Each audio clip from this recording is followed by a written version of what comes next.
Good afternoon. ఇదేమైనా అడ్డంగా ఉందా మీకు? ఏం లేదు కదా, పర్లేదు, నేను పక్కకు వచ్చైనా మాట్లాడుతాను. ఓకే, మిమ్మల్ని అందరినీ చూడడం చాలా సంతోషంగా ఉంది.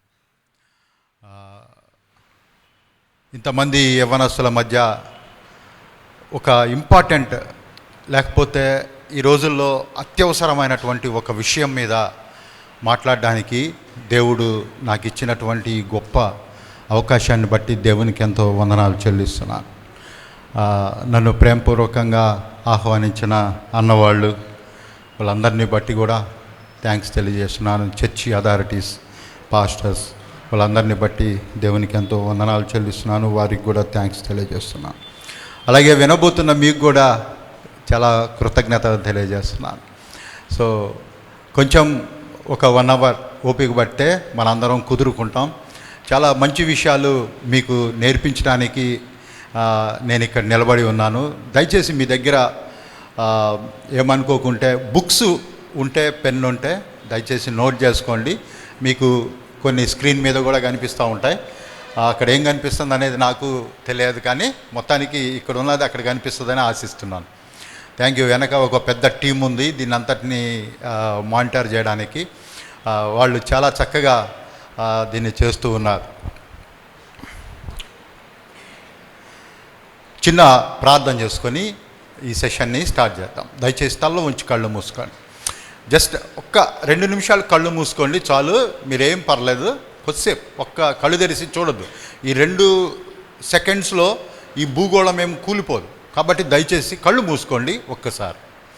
ప్రేమగల తండ్రి, కృపగలిగిన దేవ, మీకు వందనాలు. మమ్మల్ని అందరినీ ఇక్కడ చేర్చారు. కొన్ని విషయాలు నేర్చుకోవడానికి మా లైఫ్లో అవకాశం ఇచ్చారు. మీకెంతో వందనాలు ప్రభువా. ఈ యొక్క విషయాలన్నీ బిడ్డల వినికిడిలో, అలాగే నాకు కూడా ప్రభువా నైనా ఎదగడానికి ఇవి తోడ్పడినట్లు సహాయం దయచేయండి. మీకు వందనాలు. ఈ ప్రపంచం నైనా వీటన్నిటి మధ్య మేము నివసిస్తూ ఉన్నప్పుడు ప్రభువా మీరే మాకు త్రోవ చూపువారు, వెలుగు చూపువారు, మీరే మమ్మల్ని నడిపించువారు. మీకే వందనాలు, స్తోత్రములు చెల్లించుకుంటూ నీ దాసునైనా నన్ను మరుగుపరిచి మీరే మా అందరికీ బోధించుమని మా ప్రభు అయిన యేసుక్రీస్తు శక్తి కలిగిన నామమును బట్టి ప్రార్థించి వేడుకొంచున్నాను తండ్రి.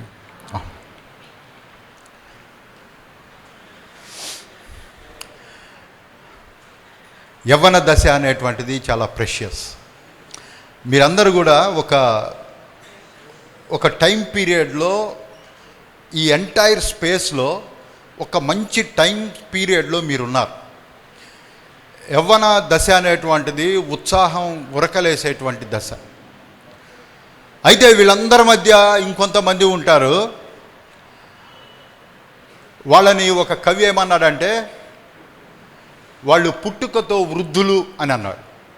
అంటే వాళ్ళు యవ్వన దశలో కూడా వృద్ధుల్లాగా ప్రవర్తిస్తారన్నట్టు. కానీ మిమ్మల్ని చూస్తే నాకు అలా అనిపించడం లేదు. చాలా ఎనర్జెటిక్గా ఉన్నారు. గుడ్డు కూర తిన్నట్లో మీరు ముఖాల్లో బాగా కనిపిస్తూ ఉంది. No problem. ఈ వయసులో మామూలుగా కోరికలు అనేటువంటివి చాలా సహజంగా ఉంటాయి. చిన్నపిల్లలు అయితే ఇంకా అధికంగా ఉంటాయి. యవ్వన దశలో మీ కోరికలు, లేకపోతే మీ ఆశలు చాలా అదేంటంటే అన్నిటినీ సాధించాలి, జయించాలి అనేటువంటి అదంతా కూడా మీ మైండ్లో డెవలప్ అవుతూ ఉంటుంది. నేను కూడా ఆ దశ నుంచి పైకి వచ్చాను కాబట్టి ఆ దశ ఎలా ఉంటుందో మీతో పాటు కొంతసేపు నెమరు వేసుకోవడానికి ఈ సమయాన్ని నేను ఉపయోగించుకుంటాను. ఏరోప్లేన్ చూశాను అనుకోండి, నేను కూడా పైలట్ అయితే బాగుండు అని అనిపిస్తుంది. అందమైన అమ్మాయిలు అయితే ఎయిర్ హోస్టెస్ అయితే బాగుండు అని అనిపిస్తుంది. మంచి అందమైన అబ్బాయిలు కొంచెము దృఢకాయలు అయితే నేను కూడా పైలట్ని అయితే ఎంత బాగుండు, ఆ వైట్ డ్రెస్సు స్టిఫ్గా వాళ్ళు బ్యాగ్ పట్టుకొని నడుస్తూ ఉంటే అబ్బాబ్బా ఇళ్ళలాగా అవ్వాలనిపిస్తుంది. ట్రైన్లో ప్రయాణం చేస్తున్నారనుకోండి, ట్రైన్ టికెట్ చెక్కింగ్ వాళ్ళు వస్తారు. నేను కూడా ఈ ట్రైన్ చెక్కింగ్ టికెట్ టీటీ అయితే ఎంత బాగుండు అనిపిస్తుంది. చాలామందికి బస్సు నడిపే డ్రైవర్ లాగా నేను కూడా బస్సు నడపాలనిపిస్తుంది. అది ఎంత సహజం. మనలో లోపల నుంచి ఏదో ఒకటి అవ్వాలనేటువంటిది, ఏదో ఒకటి మంచిగా జనాలందరూ నా వైపే చూస్తూ నేను చేస్తుంటే అందరూ మెస్మరైజ్ అయిపోయేటట్లు కోహ్లీ క్రికెట్ ఆడుతుంటే నేను కూడా క్రికెట్ ఆడాలనిపిస్తుంది చాలామంది. అందుకనే ఏమీ లేకపోయినా బ్యాట్ ఒకటి పట్టుకొని భుజాన పెట్టుకొని ఆ సాయంత్రం పూట గ్రౌండ్లోకి వెళ్ళి పిచ్చ కొట్టుడు కొడుతుంది బాల్. మనలో ఉన్నటువంటి ఆ ఇన్స్టింక్ట్ మనల్ని ఆ విధంగా ఏదో ఒకటి అయ్యేటట్లు ప్రేరేపిస్తుంది. అయితే ఈరోజు మీతో ఒక విషయాన్ని చెప్తాను. మీ ఇంట్లో అమ్మా నాన్నోళ్ళు మిమ్మల్ని చదివిస్తున్నారు కదా, మా వాడు లేకపోతే మా అమ్మాయి అడుక్కునేవాడైతే బాగుండు అని ఎవరన్నా అనుకుంటారా? నాకు తెలియక అడుగుతాను. ఎవరైనా మావాడు రైల్వే స్టేషన్ దగ్గర మంచిగా అడుక్కునే పిల్లవాడు అవ్వాలని కోరుకుంటారా? లేకపోతే సరే కొంచెం రేంజ్ పెంచుదాం, మావాడు జీవితంలో ఒక మంచి ఆటో డ్రైవర్ అవ్వాలని కోరుకుంటారా? తల్లిదండ్రుల యొక్క ఆశలు లేకపోతే ఆకాంక్షలు ఎంతలో ఉంటాయంటే చాలా ఎత్తులో ఉంటాయి. ఎట్ ద సేమ్ టైం వాళ్ళు కూడా మిమ్మల్ని ప్రోత్సహిస్తూ ఉంటారు అలా అవ్వాలని. ఒక ఈ ఎగ్జిబిషన్స్ దగ్గర లేకపోతే ఆ రోడ్స్ మీద పక్కన హాలోజన్ లేకపోతే హైడ్రోజన్ గ్యాస్ నింపినటువంటి బెలూన్స్ పట్టుకొని ఒక ఆయన బెలూన్స్ అమ్ముకుంటున్నాడు. ఒక అబ్బాయి వెళ్ళాడు. అవి బెలూన్స్ రంగురంగుల balloons, red colour, blue colour, green colour, రకరకాల బెలూన్స్ ఉన్నాయి. దానిలో హైడ్రోజన్ గ్యాస్ నింపు ఉంది కాబట్టి దారము కిందికి ఉన్నప్పుడు బెలూన్ పైకి లేచి ఉంటుంది. అది పైకి వెళ్ళడానికి రెడీగా ఉంటుంది. అది వెళ్ళకుండా వీడు ఏం చేస్తాడంటే దారాన్ని ఒక చోట కట్టేసి ఉంచుతాడు. బెలూన్స్ అన్నీ పైకి చూస్తూ ఉంటాయి. ఒక కుర్రోడు వచ్చాడు. అంకుల్, ఈ రెడ్ బెలూన్ పైకి ఎగురుద్దా అని అడిగాడు. బ్రహ్మాండంగా ఎగురుద్దు బాబు, వదిలేస్తే సూపర్గా వెళ్ళిపోద్ది పైకి. మరి ఈ బ్లూ బెలూన్ ఎగురుద్దా అని అడిగాడు. అది కూడా అంతే, వెళ్ళిపోద్ది పైకి వెళ్ళిపోద్ది. ఈ గ్రీన్, ఆ రెడ్ ఇట్లా అడుగుతున్నాడు. చివరికి ఆ బెలూన్ సెల్లర్కి కొంచెం హెసిటేషన్ వచ్చి అన్నాడు, బాబు బెలూన్ యొక్క కలర్ని బట్టి కాదు అది పైకి ఎగిరేది. బెలూన్లో ఏదైతే గ్యాస్ ఉందో ఆ గ్యాస్ వలన అది పైకి ఎగురుతుంది. బెలూన్లో ఉన్నటువంటి గ్యాస్ వలన అది పైకి ఎగురుతుంది. అది హైడ్రోజన్ గ్యాస్ కాకుండా మనం నోటితో ఊదినటువంటి ఆ కార్బన్ డైఆక్సైడ్ అయితే ఏమవుతుంది? కింది పడిపోతాం. సో బెలూన్ అనేటువంటిది ఎగరడంలో ఉన్నటువంటిది ఒకే మెయిన్ రీజన్ ఏంటంటే దానిలో ఫిల్ అయినటువంటి గ్యాస్. మనం కూడా ఒక విషయాన్ని నేర్చుకోవాలి ఇక్కడ.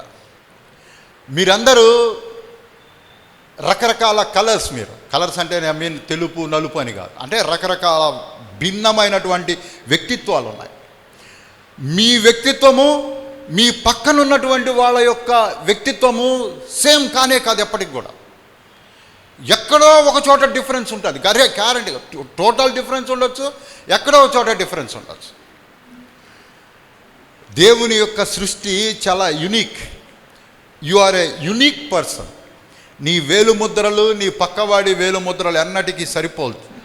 సేమ్ వేలుముద్రలు ఉండవు, సేమ్ ఐరిస్లు ఉండవు, సేమ్ ముక్కులు ఉండవు, సేమ్ పదాలు ఉండవు. అసలు బాడీలో ఉన్నటువంటిది ఏది కూడా నీ పక్కనున్న వాడికి సరిపోలకు తగిలిచినది ఏది ఉండదు. It's a creation of God. దేవుడు తల్లిదండ్రులే మనం పైకి ఎదగాలని కోరుకుంటా ఉంటే, మా అబ్బాయి ఇంజనీర్, మెడికల్, డాక్టర్, లేకపోతే ఏరోస్పేస్ ఇంజనీర్, లేక ఏదో అవ్వాలి, ఐటీలో పెద్దవాడు అవ్వాలి, లేకపోతే ఐఏఎస్ కొట్టాలి, గ్రూప్ 1 కొట్టాలి, ఇలా తల్లిదండ్రులు ఆలోచించేటప్పుడు దేవుడు ఎలా ఆలోచిస్తాడు చెప్పండి? అసలు సహజంగా ఒకవేళ దేవుడు ఆలోచిస్తూ ఉంటే నీ గురించి ఆయన ఏమనుకుంటాడు?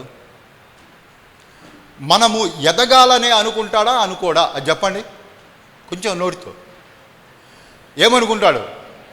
ఏ అయితే ఎదగాలని, బి అయితే ఎదగకూడదని. ఏనా బీనా?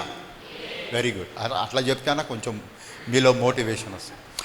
దేవుడు మనల్ని ఆయన ఎప్పుడు కూడా ఉన్నతమైనటువంటి స్థితిలోకి ఆయన చూస్తూ ఉంటాడు. ద అల్టిమేట్ నీకున్నటువంటి నీకు ఇవ్వబడినటువంటి క్యాపబిలిటీస్లో ద హయ్యెస్ట్ లెవెల్ దేవుడు కోరుకుంటాడు. దేవుని యొక్క ఉన్నతమైన పిలుపు అని బైబిల్ మాట్లాడుతుంది.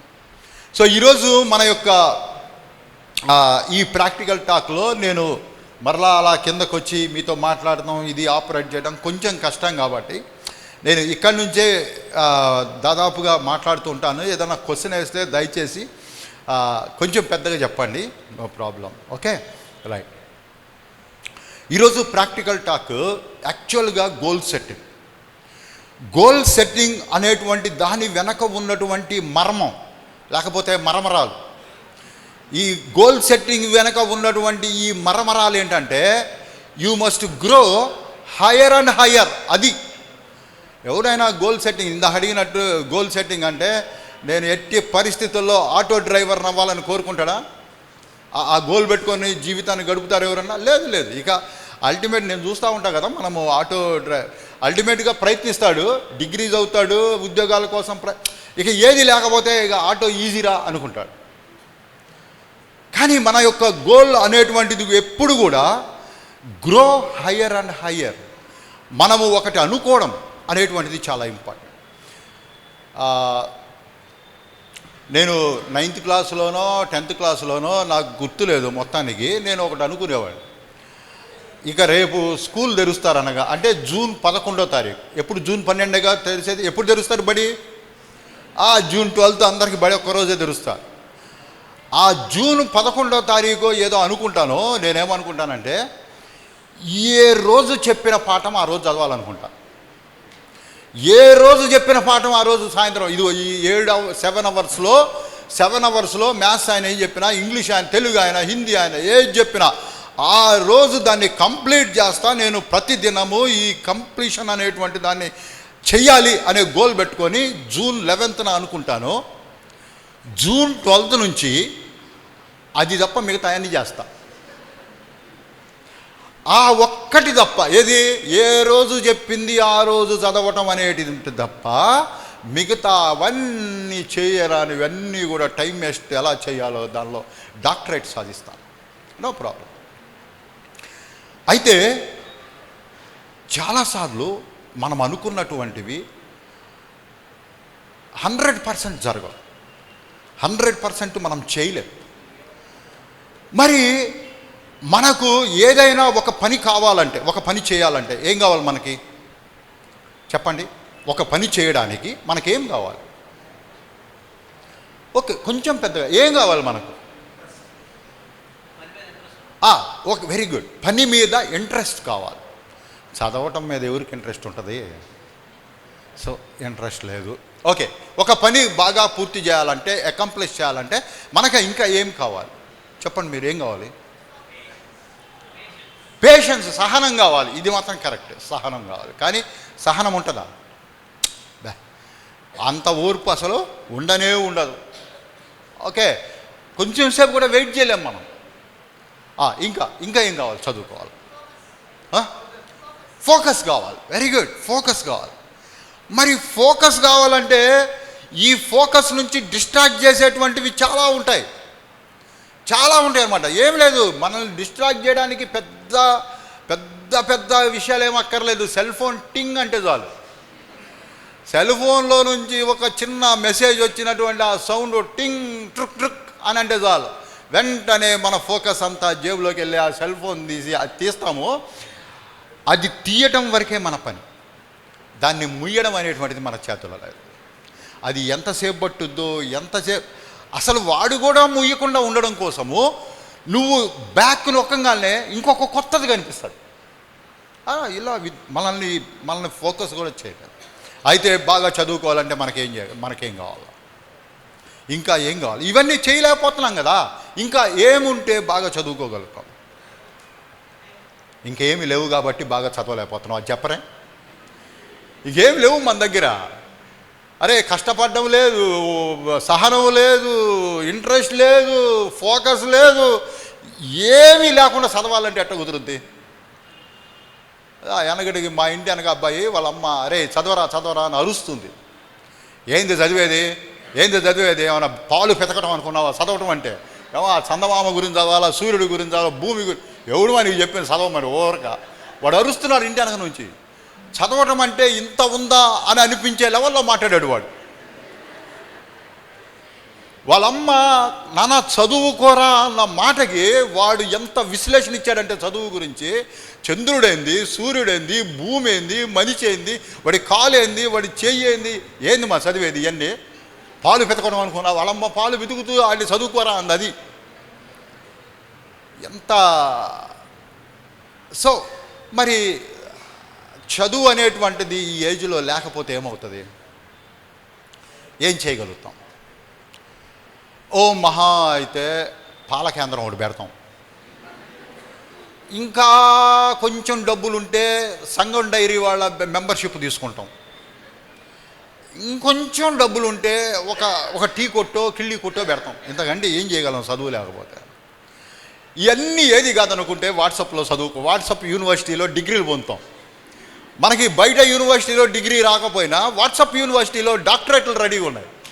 అసలు వాటిలో ఎట్లా మెసేజ్లు పంపాలి, ఎదుటోడిని ఎట్లా ఏమార్చాలనేటువంటి దానిలో మనము విభిన్నమైనటువంటి ఓకే సార్. మనము సెల్ ఫోన్ వచ్చిన తర్వాత మొన్న ఒక ఆయన అంటున్నాడు, అరే సెల్ ఫోన్ వచ్చినాక ఏం ఎక్కువైనాయో తెలుసా మీకు అన్నాడు. ఏం ఎక్కువైనాయి చెప్పండి? సెల్ ఫోన్ వచ్చాక ఏం ఎక్కువైనాయి? అసలు ఆ సెల్ ఫోన్ యాడ్లోనే దాన్ని నేర్పారు తెలుసా మీకు. ఫస్ట్లో సెల్ ఫోన్ వచ్చినాక అబద్ధాలు ఎక్కువైనాయి. సెల్ ఫోన్ వచ్చినాక అబద్ధాలు, అసలు అబద్ధం ఆడుతున్నామా అనేటువంటి స్పృహ లేకుండా అబద్ధం ఆడడం అనేటువంటిది తయారయ్యాం మనం. ఫస్ట్లో సెల్ ఫోన్ వచ్చినప్పుడు యాడ్ ఏంటో తెలుసా? ఈ టాటా వాడిదో లేకపోతే ఎవడదో యాడ్ ఏంటో తెలుసా? వాడు క్రాఫ్ చేయించుకుంటుంటాడు, ఇంటికాడ నుంచి ఫోన్ వస్తుంది, ఎక్కడున్నా అంటే ఇప్పుడే డ్యూటీలో నుంచి బయటకు వచ్చా అంటాడు అన్నమాట. అయితే ఏదో ఐస్ క్రీమ్ తింటుంటాడు. ఇట్లా ఆ సెల్ ఫోన్ యాడ్లోనే మనకేం నేర్పిస్తారంటే యూ కెన్ టెల్ లై ఈజీలీ. వాళ్ళకి ఏం తెలుసు నువ్వు ఎక్కడున్నావో? ఎక్కడున్నా? చదువుకుంటున్నా, ఫ్రెండ్తో చదువుకుంటున్నా. అసలు ఎంత అబద్ధం తెలుసా అది. కానీ తల్లిదండ్రులు అమాయకులు కాబట్టి నిజం అని నమ్మేస్తారు. అమ్మాయి అక్కడ ఫ్రెండ్తో చదువుకుంటుందమ్మా వాళ్ళ ఇంట్లో, అన్ని అబద్ధాలే, టీవీ చూస్తూ ఉంటారు వాళ్ళు. ఇన్ని పరిస్థితులు, ఇలాంటి పరిస్థితుల మధ్య అసలు మనం ఎలా డెవలప్ అవ్వాలి? అన్న ఏమో గ్రో హయ్యర్ అని పెట్టాడు క్యాప్షను. ఏమి హయ్యర్ లోయరే తెలియట్లేదు ఇప్పుడు అని కదా. టైప్ రైటింగ్ అనేటువంటిది ఉండేది, అందులో లోయర్ పాస్ కావడమే కష్టం అసలు. ఇప్పుడు ఈ లోయర్ అనుకుంటా ఉన్నాం, కానీ హయ్యర్ అనేటువంటిది కనుచూపు మేరలో ఎక్కడ మనకు కనిపించదు. ఇప్పుడు నేను కూడా క్యాప్షన్ పెట్టినప్పుడు చాలామంది మనసులో పెడతారులే వీళ్ళు, ఏదో క్యాప్షన్ పెట్టాలి, ప్రాక్టికల్ టాక్ తీసుకోవాలి కదా, మనల్ని ఏదో ఒబ్బేయడానికి ఏదో ఒక మంచి పెద్ద క్యాప్షన్ పెడతారు. అన్నిట్లాగే ఇది కూడా ఇనేసి అట్లా వదిలేసి వెళ్ళిపోయేవాళ్ళమే కదా మనము. యాక్చువల్గా మనమేమి కూడా హెడ్లోనికి దాన్ని పంపించాం.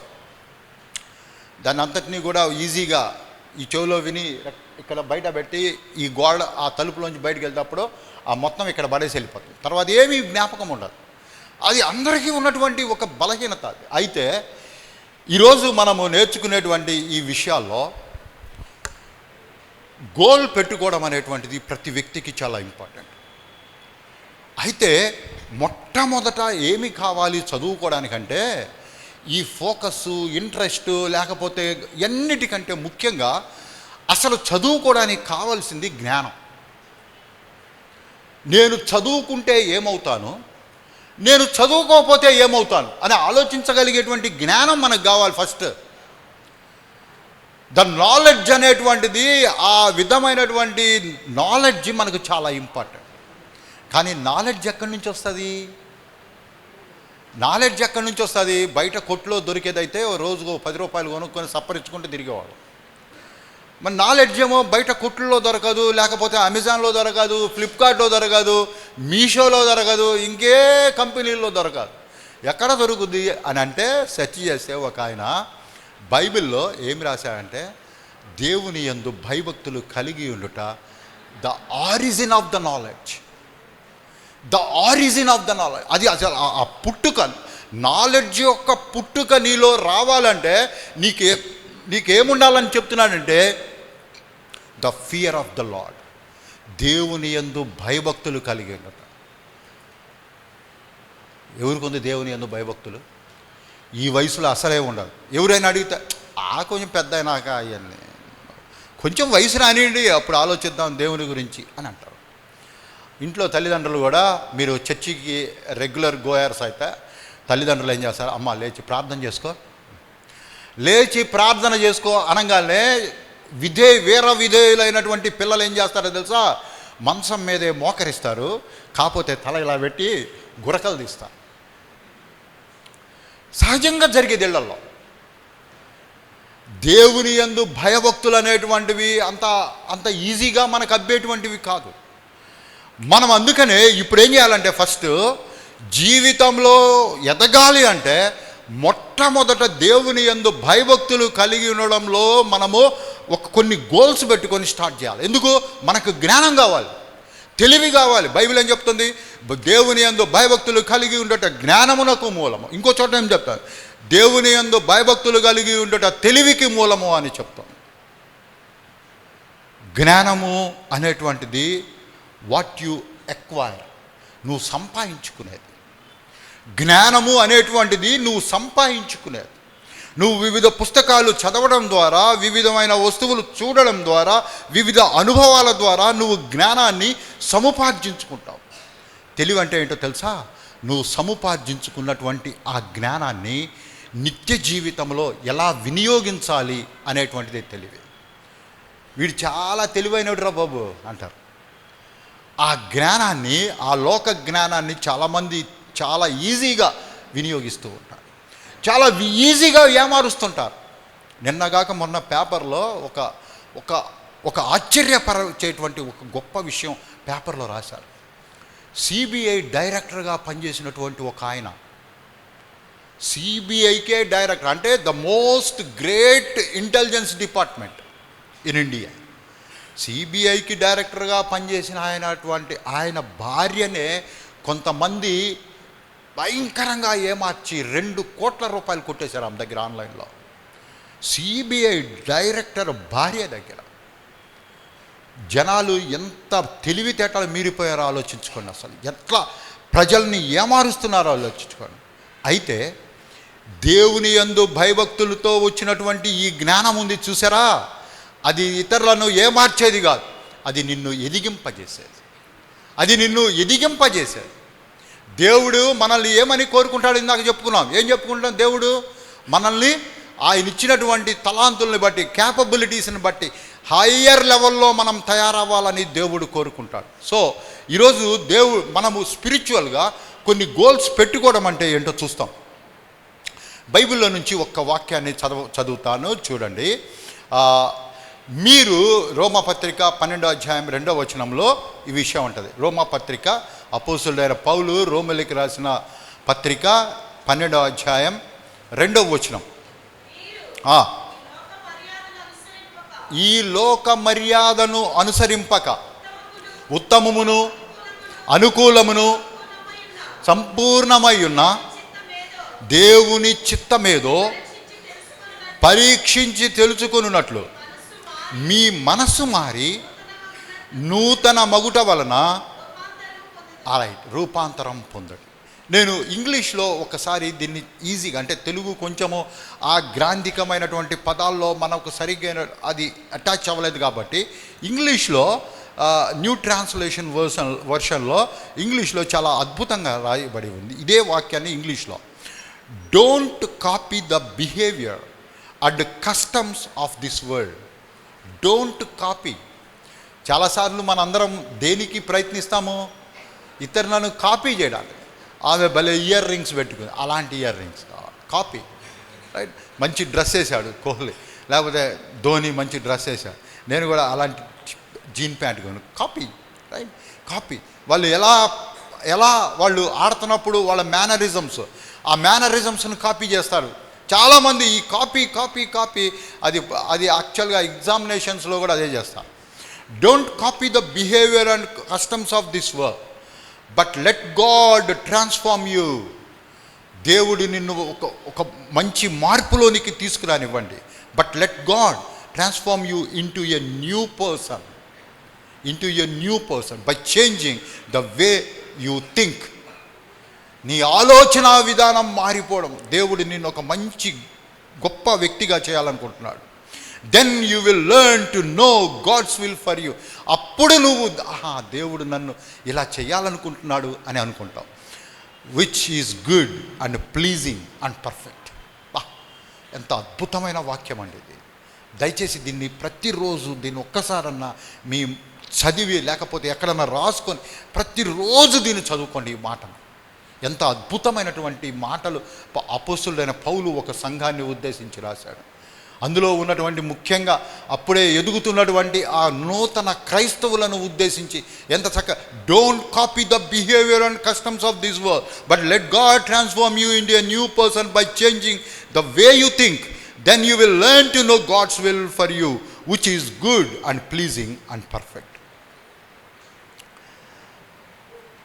సో ఇప్పుడు మనం ఏం చేయాలంటే దేవునికి ఒక అవకాశం ఇద్దాం. ఈ గోల్ సెట్టింగ్ అనేటువంటిది ఎంత ఇంపార్టెంటో మనం నేర్చుకోవాలి. ఇప్పుడు ద సెట్టింగ్ ఆఫ్ గోల్ అనేటువంటిది, goal setting is a spiritual responsibility. First ఏంటంటే ఇది ఒక స్పిరిచువల్ రెస్పాన్సిబిలిటీ. మీకు తెలుసా, అసలు దేవునికి కూడా ప్రతి విషయంలో కొన్ని గోల్స్ ఉన్నాయి, కొన్ని లక్ష్యాలు ఉన్నాయి. నా పట్ల, నీ పట్ల, ఈ ప్రపంచం పట్ల, ఈ విశ్వం పట్ల, ప్రతి గ్రహము పట్ల, ప్రతి దాని పట్ల దేవునికి కొన్ని లక్ష్యాలు ఉన్నాయి. అవి ఎలా బిహేవ్ చేయాలి, ఏమవ్వాలి అనేటువంటిది దేవునికి ఒక నిర్దిష్టమైనటువంటి ఆలోచన విధానం ఉంది. అందుకనే దేవుని యొక్క మాటలు బైబిల్లో చూచినప్పుడు నేను ఇది చేయబోతున్నాను. మీరు గమనించండి, దేవుని యొక్క మాటలు బైబిల్లో రాసినప్పుడు, ప్రవక్తలతో మాట్లాడినప్పుడు, లేకపోతే ప్రజలతో మాట్లాడినప్పుడు, దైవజనులతో మాట్లాడినప్పుడు ఆయన మాట ఏంటో తెలుసా, నేను ఇది చేయబోతున్నాను. God has a perfect goal what he has to do. ఆయన ఏం చెయ్యాలనేటువంటి దాని పట్ల దేవునికి ప్రతి దాని పట్ల ఒక అవగాహన ఉంది. అందుకనే మనల్ని కూడా ఆయన ఏమనుకుంటున్నాడంటే ఇలా అవగాహనతో మీరు జీవించాలని కోరుకుంటున్నాడు. God has a goal.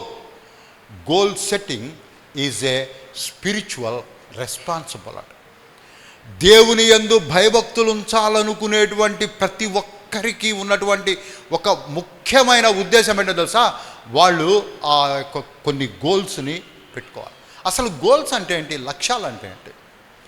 లక్ష్యం అనేటువంటిది ఒక సుదూరంగా మనం ఏమవ్వాలి, లేకపోతే మనం ఏమవుతున్నామో చూచేటువంటి ఒక దృశ్యం అయితే, దానికోసము మనము ఎలాంటి స్టెప్స్ వేయాలనేటువంటిది ఇంకొకమైనటువంటి దృశ్యం. అంటే లాంగ్ రేంజ్ గోల్ ఉంటుంది.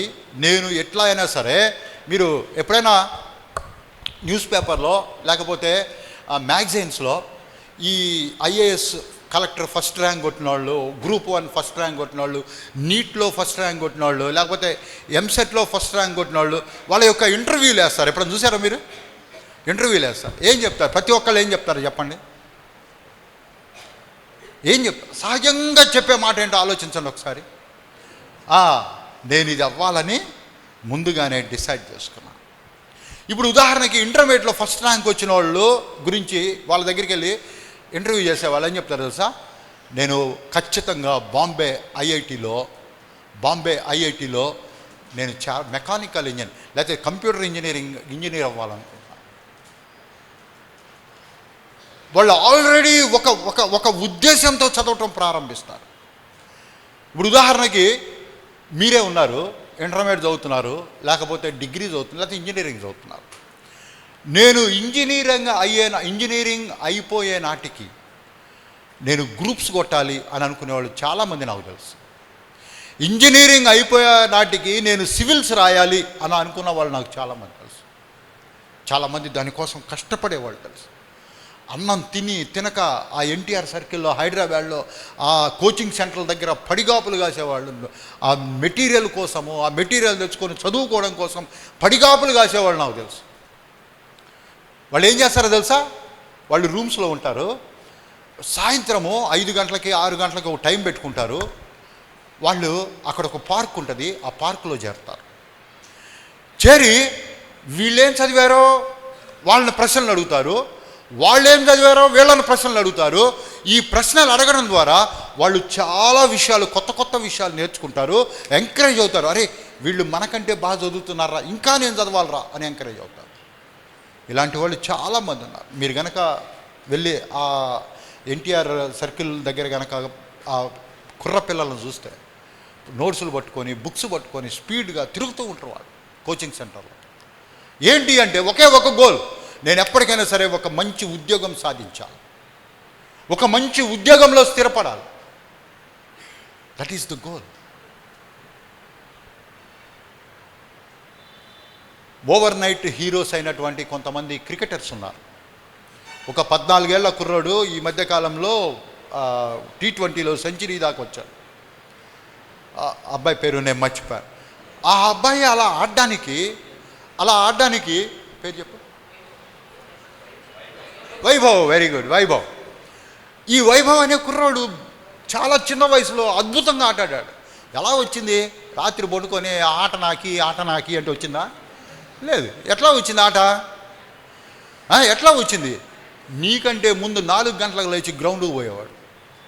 నువ్వు అసలు 4 గంటలప్పుడు ఏదో దరిద్రమైన కళ్ళ గంట అలా అట్లానే పడుకొని మంచానికి అతుక్కొని ఉంటావు.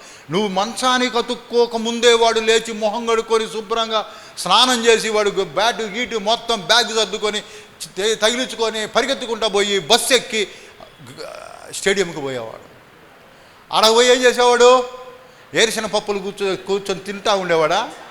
వేసుకొని పరిగెత్తుంటే ఆహా భలే పరిగెత్తున్నాడు రీడు, బా ఇంకొంచెం పరిగెత్తు, ఇంకొంచెం స్పీడ్ అంటుంటాడు. నో, ఏం చేస్తాడు? ఎల్లగానే నిమిషం కూడా వేస్ట్ చేయడు. బ్యాగ్ ఆడ పడేస్తాడు, పైన జరికే తీసేస్తాడు. అది తీసేసి ఇంకా పరిగెత్తడం స్టార్ట్ చేస్తాడు. రన్నింగ్. ఎందుకు చేస్తాడు రన్నింగు? ఎందుకు చేస్తాడు?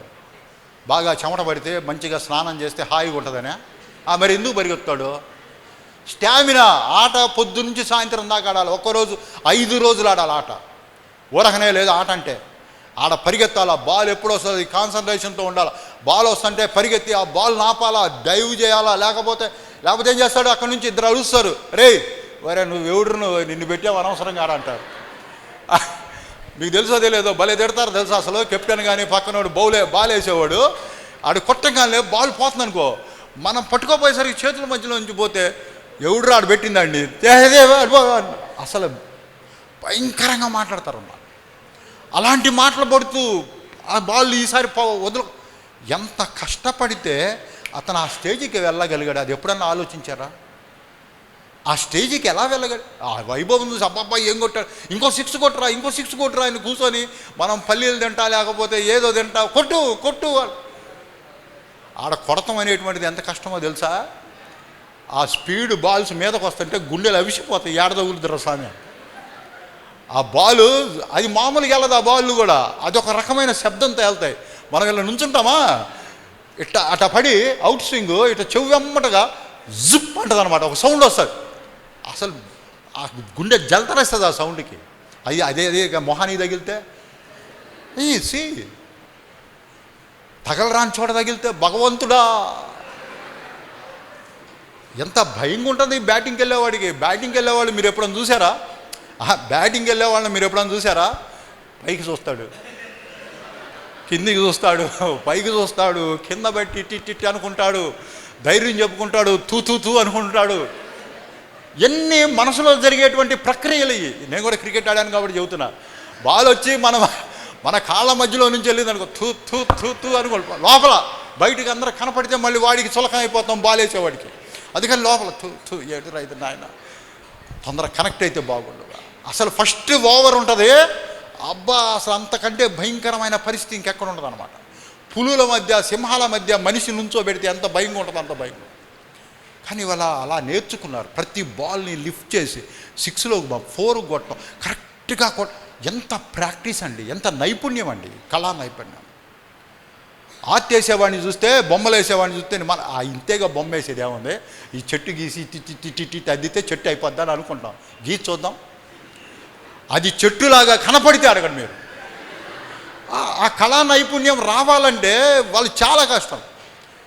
ఒకసారి ఈ హుస్సేన్ అనేటువంటి ఆయన పెద్ద చిత్రకారుడు ఉన్నాడు.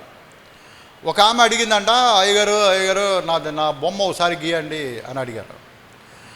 ఆ హుస్సేన్ గారు అన్నారంట, ఆయన తెలుసా మీకు? హుస్సేన్ ఆయన ఫుల్ నేమ్ ఏదో ఉంది. ఆయన చాలా పెద్ద చిత్రకారుడు.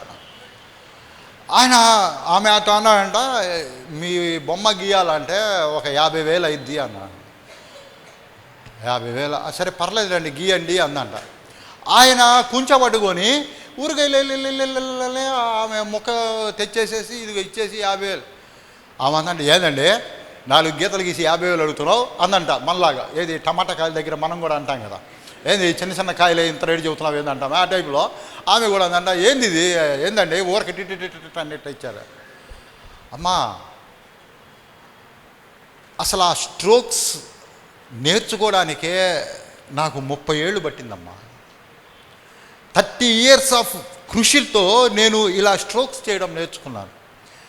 ఈ 50,000 ఆ 30 years కృషికమ్మా. ఇప్పుడు సెకండ్లో గీసి ఇచ్చిన బొమ్మకు కాదని చెప్పారు. అంటే కృషి అనేటువంటిది చాలా ఇంపార్టెంట్. మనము ఈ కృషి వెనక మనం గుర్తుపెట్టుకోవాల్సింది ఏంటంటే, మనము ఏదైనా ఒక గోల్ పెట్టుకొని జీవించటం అనేటువంటిది, గోల్ పెట్టుకొని జీవించడం అనేటువంటిది అది మనకు ఒక స్పిరిచువల్ రెస్పాన్సిబిలిటీ. దేవుడు మనకిచ్చినటువంటి ఒక బాధ్యత. ఎందుకంటే దేవుడు తన బాధ్యతను మనకు పంపిస్తున్నాడు కాబట్టి, మనకిస్తున్నాడు కాబట్టి ఖచ్చితంగా ఈ బాధ్యతను మనం నెరవేర్చాలి. నేను ఇప్పుడు ఒక మాట మీతో చదువుతాను చూడండి. ఫిలిప్పీలకు రాసిన పత్రిక 3వ అధ్యాయం. ఫిలిప్పీలకు రాసిన పత్రిక 3వ అధ్యాయం 12వ వచనం. ఓకే, నో తెలుగులో వద్దులే, నేను ఇంగ్లీష్లో చదువుతాను. ఎందుకంటే ఇంగ్లీష్లోనే కొన్ని మాటలు చాలా చక్కగా రాయబడినాయి.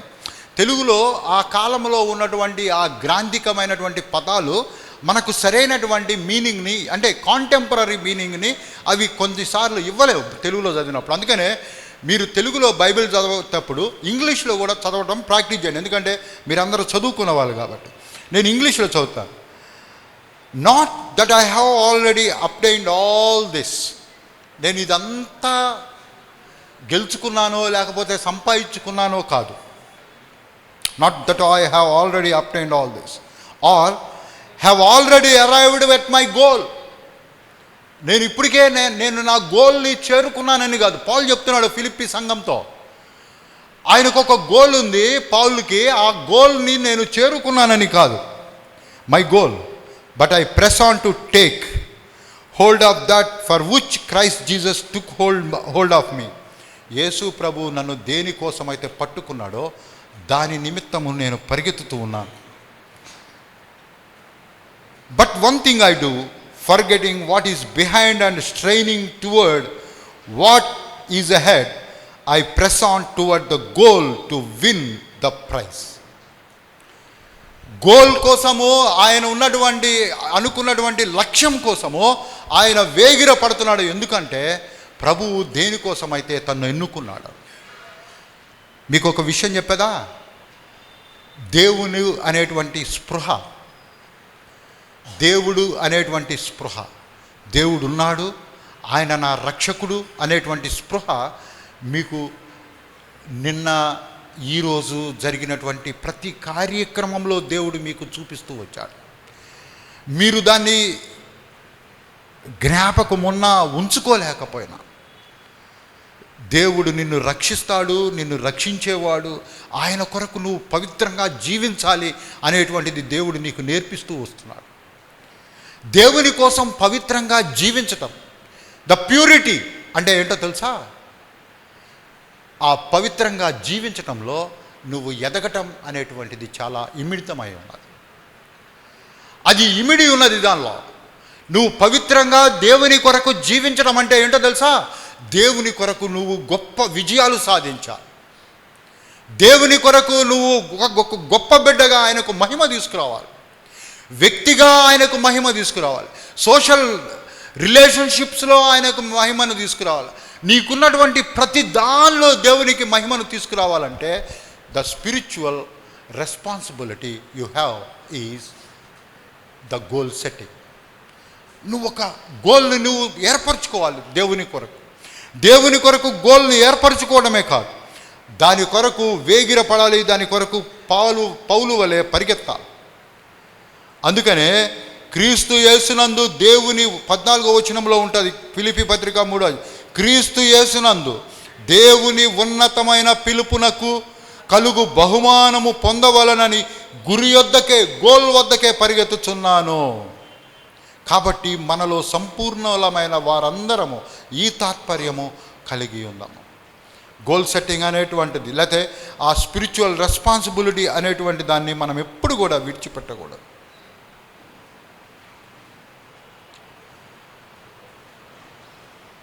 ఒక గురి పెట్టుకోవడం ఈ వయసులో అది చాలా మంచిది. మీకు ఎవరు చెప్పినా అంతే, అరే నువ్వు ఫలానది అవ్వాలని కోరుకొని దానికోసం ఎందుకు అడుగుతారు మన చుట్టాలు, లేకపోతే మన ఫ్రెండ్స్, మన తల్లిదండ్రులు, నువ్వేం అవ్వాలనుకుంటున్నావు అని అడుగుతారు. మీరు ఏదైనా ఒక మీటింగ్ ఎవరైనా వచ్చి ఇట్లా మాట్లాడుతున్నప్పుడు మీరేం కావాలని కోరుకుంటున్నారు అని అడుగుతారు. ఎందుకు అడుగుతారు?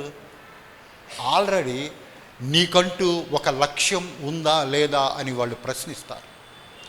అసలు ఒక లక్ష్యంతో నువ్వు జీవిస్తున్నావా లేదా?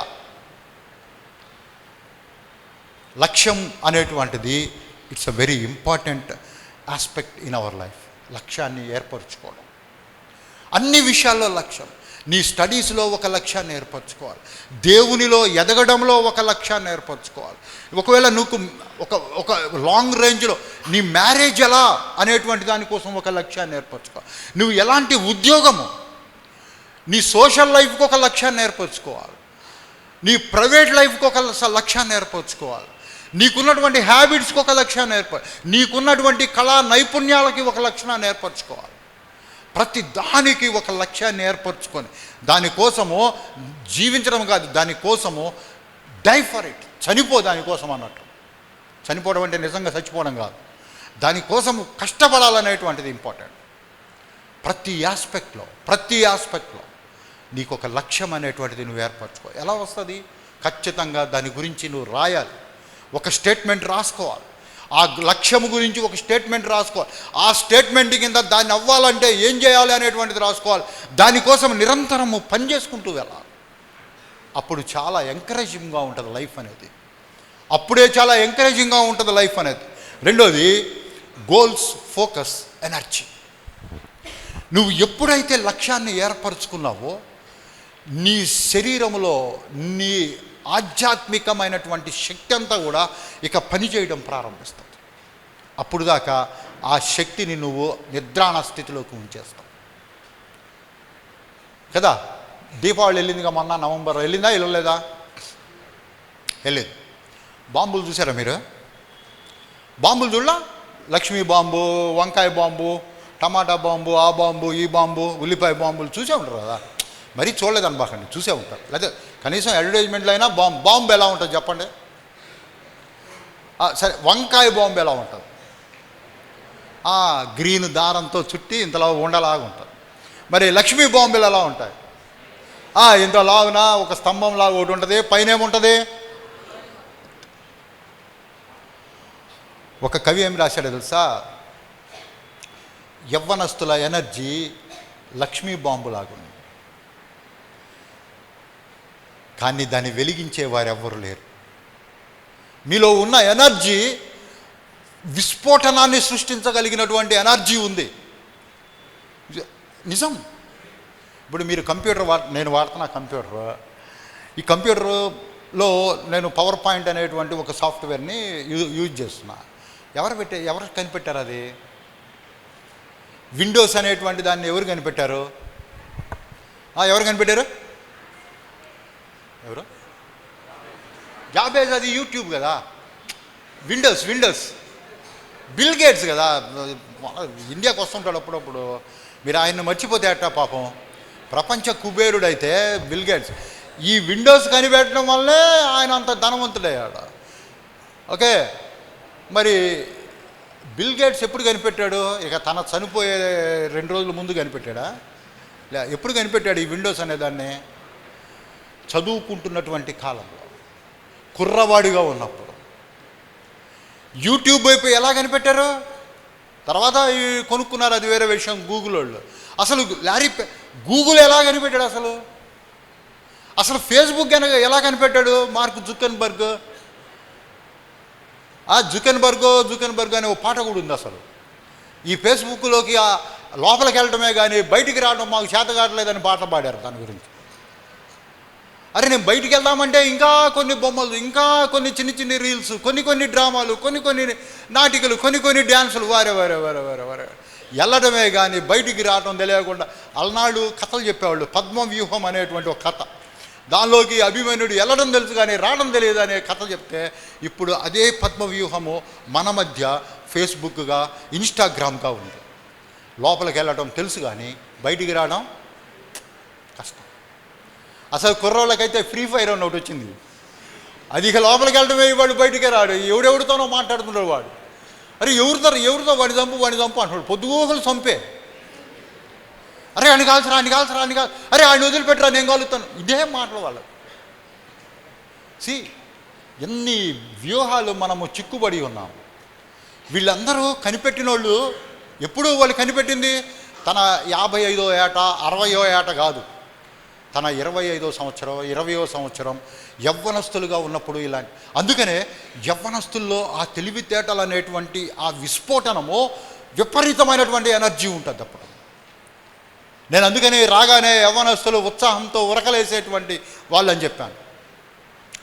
వాళ్ళు కనిపెట్టి మనకు ఈ ప్రపంచాన్ని ఒక చిన్న గ్రామంగా, ఒక చిన్న ఎంటర్టైన్మెంట్ వరల్డ్గా వాళ్ళు తయారు చేసిపోయారు. పూర్వం రైల్వే స్టేషన్లో కూర్చున్న వాళ్ళు ట్రైన్ కోసం చూస్తూ ఉండేవాళ్ళు. ఇంకా రాలేదే. ఇప్పుడు అసలు అది వచ్చి వెళ్ళిపోయింది కూడా తెలియకుండా ఫేస్బుక్ చూసుకుంటూ ఉంటారు, ఇన్స్టాగ్రామ్ చూసుకుంటుంటారు. ఉరి కదులుతుందిరా అని పరిగెత్తి దాన్ని ఎక్కేవాళ్ళు చాలామంది తెలుసు నాకు. నేను ఎందుకంటే ఒక 8 సంవత్సరాలు ఎవ్రీడే ట్రైన్లో డ్యూటీకి వెళ్ళి వచ్చేవాళ్ళు. ఆ సెల్ చూస్తా అసలు ట్రైన్ వచ్చింది తెలియదు, ఆగింది తెలియదు, బయలుదేరింది కూడా తెలియదు. ఇదెందుకో ఇటు తిరగాలి, ట్రైన్ స్టార్ట్ అయ్యి వెళ్తుంటుంది, ఇది వెళ్తుందిరా అని దూకేవాళ్ళు, ఎక్కేవాళ్ళు చాలామంది. అసలు ట్రైను స్టేషన్లో ఆగి వెళ్తున్నప్పుడు చీరాలరా ఇదని దూకేవాళ్ళు చాలామంది తెలుసు నాకు. అంటే ఎంత గొప్ప ఎంటర్టైన్మెంట్ వాళ్ళు సృష్టించారు. అది మనుషుల్ని చెడగొడుతుందా బాగు చేస్తుందా అది మనకు అనవసరం. కానీ వాళ్ళు సృష్టించినటువంటి ఒక ఇమాజినరీ వరల్డ్ని చూసారా, ఒక పర్పెండిక్యులర్, లేకపోతే ఒక ప్యారలల్ వరల్డ్, నువ్వు నివసించేటువంటి లోకానికి ఒక భిన్నమైనటువంటి లోకంలోనికి నిన్ను తీసుకెళ్ళిపోవటం చూసారా. ఎంత అద్భుతమైనటువంటి సృష్టి అండి వాళ్ళది, ఎంత అద్భుతమైనటువంటి జ్ఞానం. కుర్రవాళ్ళుగా ఉన్నప్పుడు వాళ్ళు చదువును వీటన్నిటినీ లెక్క చేయకుండా వాళ్ళు అనుకున్నటువంటి గోల్ని వాళ్ళు సాధించగలిగారు. వాళ్ళు ఎంత గొప్ప. అసలు వాళ్ళ బయోగ్రఫీలు చదువుతుంటే అసలు ఏందిరా ఎంత కష్టపడ్డారా బాబు వీళ్ళు అనిపిస్తారు. మనం ఇప్పుడు సెల్లో స్పాటిఫై అనేటువంటి ఒక యాప్ని లోడ్ చేసుకొని పాటలు వింటుంటాం.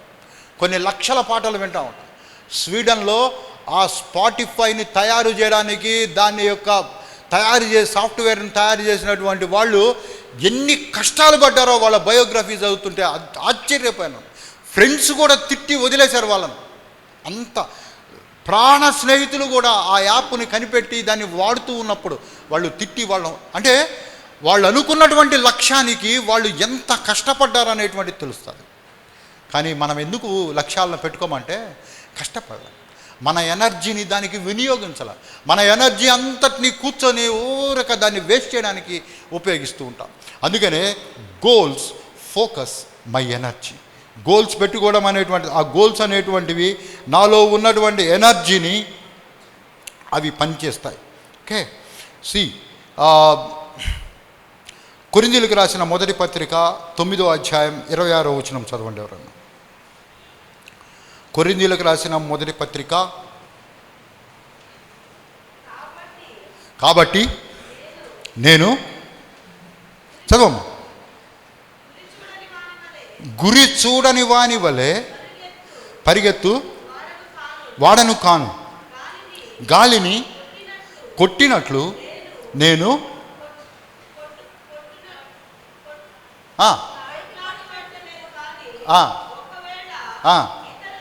ఇతరులకు ప్రకటించిన తర్వాత చాలు చాలు చాలు, నేను భ్రష్టుడని అయిపోదు.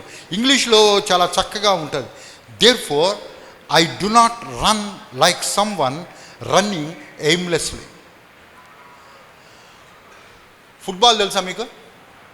ఫుట్బాల్ ఆడతారు కదా, మీరు చూస్తారు కదా, ఫుట్బాల్ చూస్తారు. లేదా మీరు క్యారమ్ బోర్డు ఆడతారా?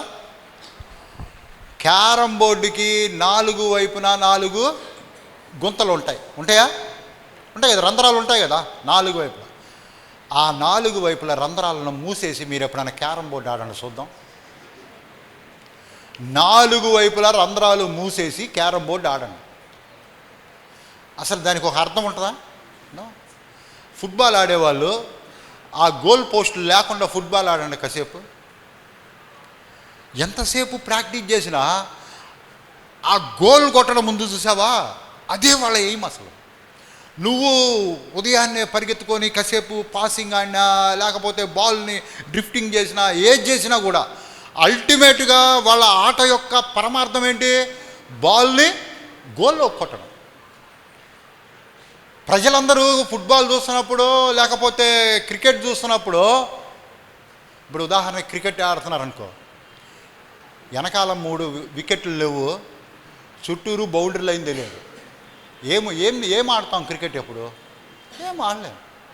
అందుకనే క్రికెట్ ఆడేవాళ్ళు ఏమంటారు, రే అదిగో ఆ గోడ దాడితే 4 పరుగులు, ఇదిగో ఈ గోడ మీద అయినా సరే 3 గీతలు గీస్తారు వాళ్ళు. ఎందుకు అవుట్ అయింది తెలియాలి కదా.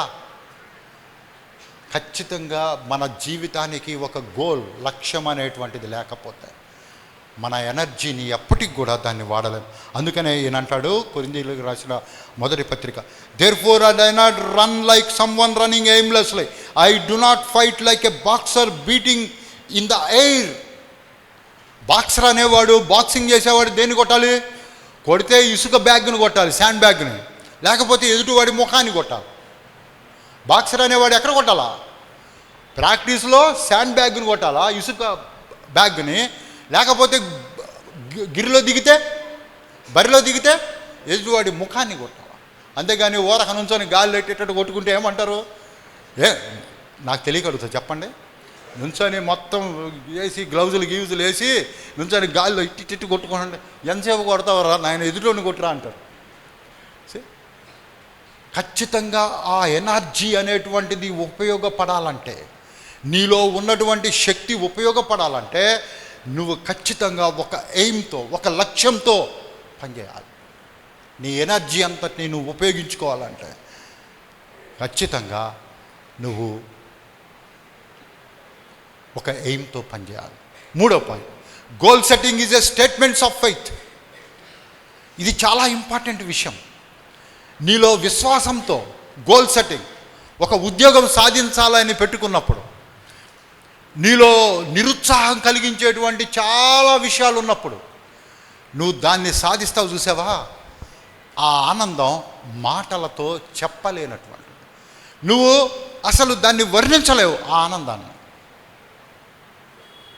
నేను ఒక గవర్నమెంట్ టీచర్గా పనిచేస్తున్నాను. 1998లో డిఎస్సి పడినప్పుడు, అప్పుడే నేను ఎంఎస్సి అయిపోయింది, లెక్చరర్గా పనిచేస్తా. డిఎస్సిలో టీచర్ ఉద్యోగం కోసం ఖచ్చితంగా రావాలి అని ఒక ఎయిమ్ పెట్టుకుంది. ఇది దేవుడు మాకు ఇచ్చినటువంటి ఒక గొప్ప విజయం. అందుకనే నేను అప్పుడప్పుడు అక్కడక్కడ దీని గురించి చెప్తాను. ముఖ్యంగా యవ్వనస్తుల మధ్య ఖచ్చితంగా చెప్తాను. మాకు మేమంతా కూడా రికార్డు పరంగా సర్టిఫికెట్లో క్రిస్టియన్ అని పెట్టుకోవడం వల్ల రిజర్వేషన్ అనేటువంటి దానికి దూరం అయిపోయాం. పోతే నో రిజర్వేషన్. నేను అప్పుడే మ్యారేజ్ అయింది కొత్తగా, నా భార్య, మా చెల్లి, ముగ్గురము బీసీసీలోనే ఉన్నాం. ఎట్లయినా సరే టీచర్ పోస్ట్ కొట్టాలి. ఎందుకు? ప్రైవేట్ సెక్టార్ భయంకరంగా ఉంది, ఇచ్చే డబ్బులు తక్కువ, చేపించే పని ఎక్కువ, మాటలు అనడం రకరకాల, ఎన్ని పడి వద్దురా నాయన గవర్నమెంట్ జాబ్ కొట్టాలి అంటారు. ముగ్గురం కష్టపడి చదవటం ప్రారంభించాం. చాలామంది ఏం చెప్పారంట, ఇది కష్టమరా మీకు ఎటు రిజర్వేషన్ లేదు, ఏదో ప్రయత్నించండి పర్లేదులే అనేవాళ్ళు ఎక్కువ మంది. Okay, no problem. అప్పుడే ఒక యూనియన్ వాళ్ళు ఏం చేశారంటే మాక్ టెస్ట్ పెట్టారు. మాక్ టెస్ట్ పెడితే మేము ముగ్గురం వెళ్ళి మాక్ టెస్ట్ రాసాం. ఒక లోపల భయం, ఒకవేళ తక్కువ మార్కులు వస్తే మాలో ఉన్నటువంటి ఆ విశ్వాసం సన్నగిల్లిపోద్దేమో, భయంగా రాశాం. మీరు నమ్మండి, చాలా తక్కువ మార్కులు వచ్చినాయి. కొంచెం విశ్వాసానికి ఒక పరీక్ష కలిగింది. దేవుడు ఇస్తాడంటావా? దేవుడు ఇవ్వాలంటే అసలు మనలో జ్ఞానం, మనలో చదువు ఉండాలి కదా, దేవుడు ఉపయోగించుకోవాలంట.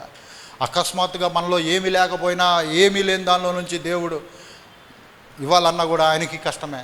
సో మనలో నాలెడ్జ్ కావాలి కదా, అసలు దాన్ని బయటపెట్టి మళ్ళా కష్టపడి ఎట్లయినా సరే దేవా ఇది కొట్టాలి ప్రభు అని అనుకుంటా, ప్రార్థన చేసుకుంటా, చదువుకుంటా విపరీతంగా చదువు. ఎగ్జామినేషన్ వచ్చింది, ఎగ్జామ్ రాసాం. మీకు ఒక విషయం చెప్తాను. బాగా చదువుకున్నటువంటి వాళ్ళకు ఎగ్జామ్ రాసిన తర్వాత వాళ్ళకి ఒక హోప్ ఉంటుంది, నాకు 95 వస్తాయి, 96 వస్తాయి, అట్లా వస్తుంది.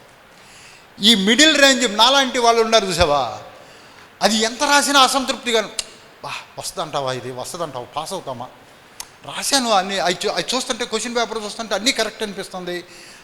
ఇట్లా విశ్వాసానికి పరీక్షలు జరుగుతూనే ఉన్నాయి.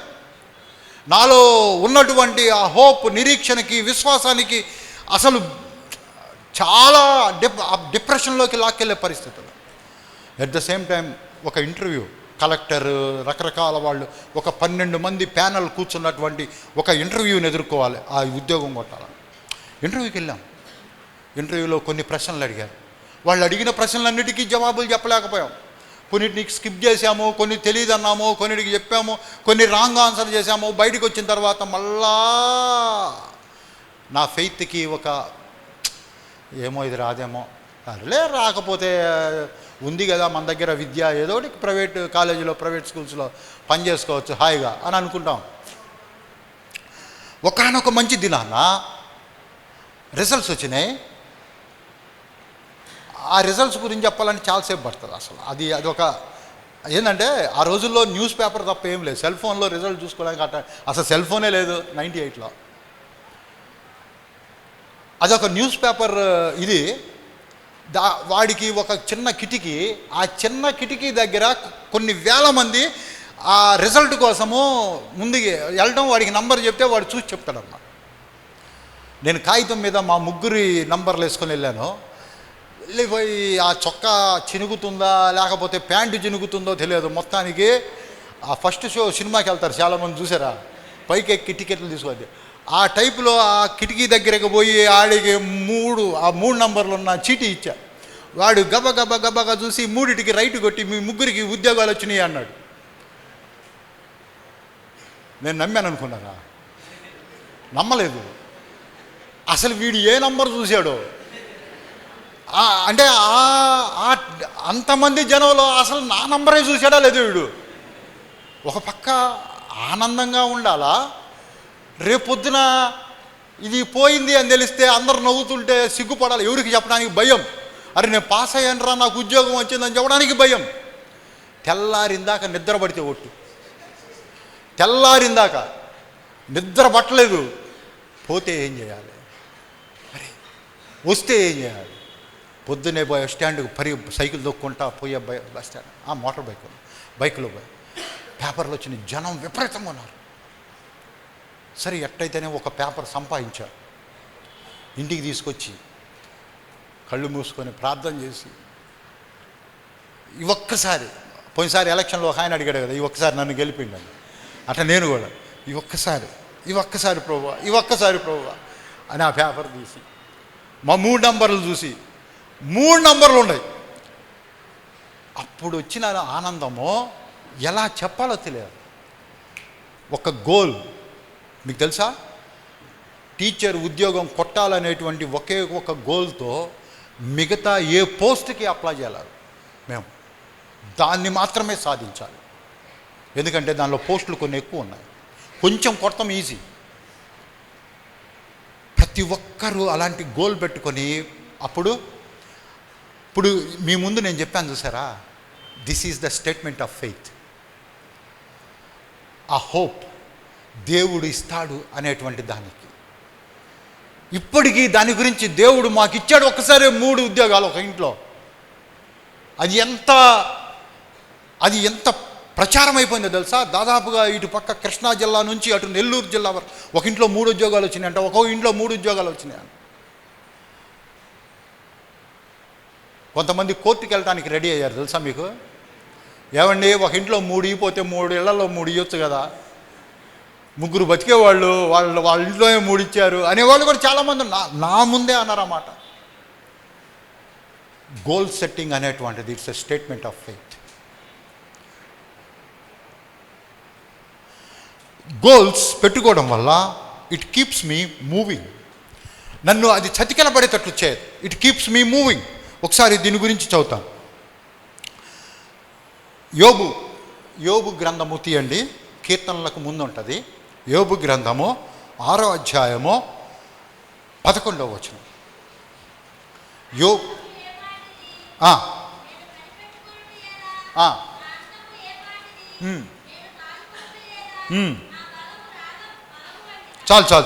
చాలు నేను ఇంగ్లీష్లో చదువుతాను. I do not have the strength to endure. నేను బ్రతకడానికి, జీవించడానికి నాలో బలము లేదు. I do not have a goal that encourages me to carry on. Goal. యోబు అనేటువంటి ఆయన శ్రమల్లో నుంచి ఏమి రాస్తున్నాడు తెలుసా? ఒక లక్ష్యముతో జీవించడం అనేటువంటిది ఇట్ ఎంకరేజెస్ మీ. ఈ భయంకరమైనటువంటి స్థితిలో కూడా, భయానకమైనటువంటి పరిస్థితిలో కూడా, స్నేహితులందరూ నన్ను విమర్శిస్తున్నటువంటి ఈ టైంలో కూడా ఒక లక్ష్యము ఉన్న ఎడల అది ఎంత ఎంకరేజ్ చేసేది నన్ను అని చెప్తున్నాడు. ఎంత ఎంకరేజ్ చేసేది. గోల్ పెట్టుకొని జీవించటమో నీకు ఒక ఎంకరేజ్మెంట్. ఖచ్చితంగా అది ఒక ఎంకరేజ్మెంట్. స్పిరిచువల్గా నిన్ను అది ఎన్హాన్స్ చేస్తుంది. I do not have the strength to endure. నాకు శక్తి లేదు జీవించడానికి. I do not have a goal that encourages me to carry on. ఒక్కోసారి గోల్స్ పెట్టుకున్నప్పుడు, నేను ఇది కావాలి, ఇది అవ్వాలి అని పెట్టుకున్నప్పుడు ఖచ్చితంగా మనకు సహనాన్ని పరీక్షించేటువంటి కొన్ని పరీక్షలు ఎదురవుతాయి. అప్పుడు ఏమవుతుందో తెలుసా? దేవుడు వాటిని తప్పించి ముందుకు వెళ్ళేటట్టు చేస్తూ ఉంటాడు. వాటిని తప్పించి ముందుకు. నేను ఇందాక అదే చెప్పాను. ఒక ఎగ్జామ్ రాశాను, మాక్ టెస్ట్. తక్కువ మార్కులు వచ్చినప్పుడు 2 మార్గాలు, 2 వేస్. ఒకటి క్విట్, వదిలేయటం. ఇది రాదులే మనకి, ఎటు రిజర్వేషన్ లేదు, ఇక ఇది రాదురా అనేటువంటిది ఒక మార్గం. రెండోది, ఎక్కడ బలహీనతలు ఉన్నాయో, ఏ దానిలో నేను బాగా చదవలేదో, ఏ లెవెల్లో ఫిలాసఫీ చదవలేదా, సైకాలజీ చదవలేదా, లేకపోతే ఫిజిక్స్లో, కెమిస్ట్రీలో టీచింగ్ మెథడాలజీ ఎక్కడ అనేటువంటిది అనలైజ్ చేసుకొని దాన్ని బాగా చదవటం. మేము 2వ మార్గాన్ని ఎన్నుకున్నాం. ఎనలైజ్ చేసుకొని ఒకళ్ళకొకళ్ళు ఎంకరేజ్ చేసుకుంటాం. ఏం పర్లేదు, ఆ క్వశ్చన్ పేపర్ బాగాలేదులే, ఇప్పుడు మనం ఇంకా బాగా చదివితే ఇంకా దానికి మించిన క్వశ్చన్ పేపర్ వచ్చినా కూడా రాయగలుగుతాం అని ఒకరిని ఒకరు ఎంకరేజ్ చేసుకుంటూ చదవగలిగాం. That is the reaching of goal. అది మమ్మల్ని అది నిస్త్రాణంగా, నిస్తేజంగా పడిపోయేటట్లు చేయలేదు. మమ్మల్ని అది మూవింగ్, అది ముందుకు వెళ్ళేటట్లు చేసింది. గోల్ పెట్టుకోవడం వల్ల నీ స్పిరిచువల్ లైఫ్లో ఎదగటమే కాదు, అది నిన్ను ఎప్పుడు కూడా ఒక కార్యాచరణశీలునిగా చేస్తుంది. వర్కింగ్ మోడల్గా నిన్ను ఉంచుతుంది. ఖచ్చితంగా గోల్ అనేటువంటిది నీ జీవితంలో పనిచేస్తుంది.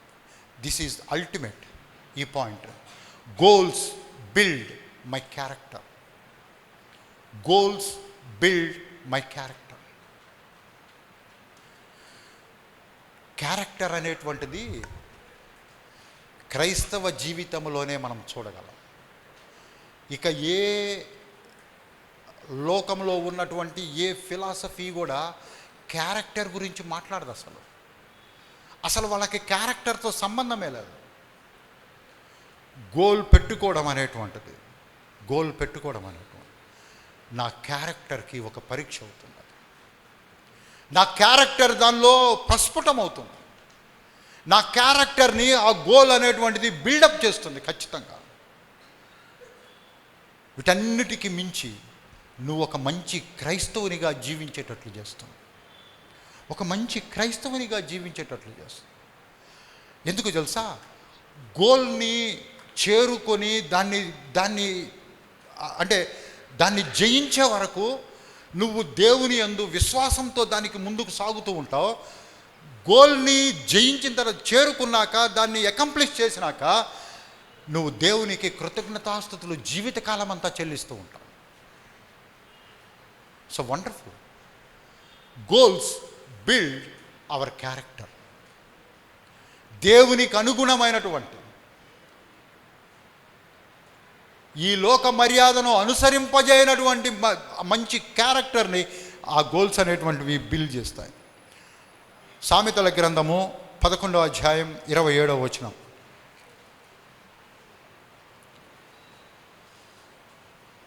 సామెతల గ్రంథము 11వ అధ్యాయం 27వ వచనం.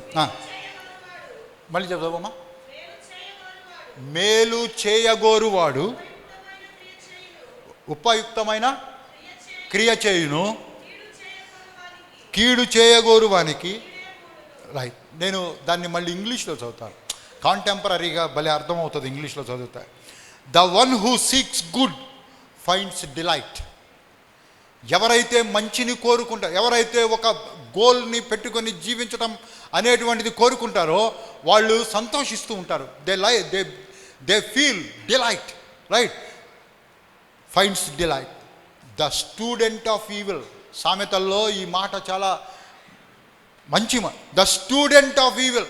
ఎవరైతే చెడుకు స్టూడెంట్స్ అయ్యారో, నేర్చుకోవడానికి ఇష్టపడ్డారో, the students of evil becomes evil. The students of evil become evil.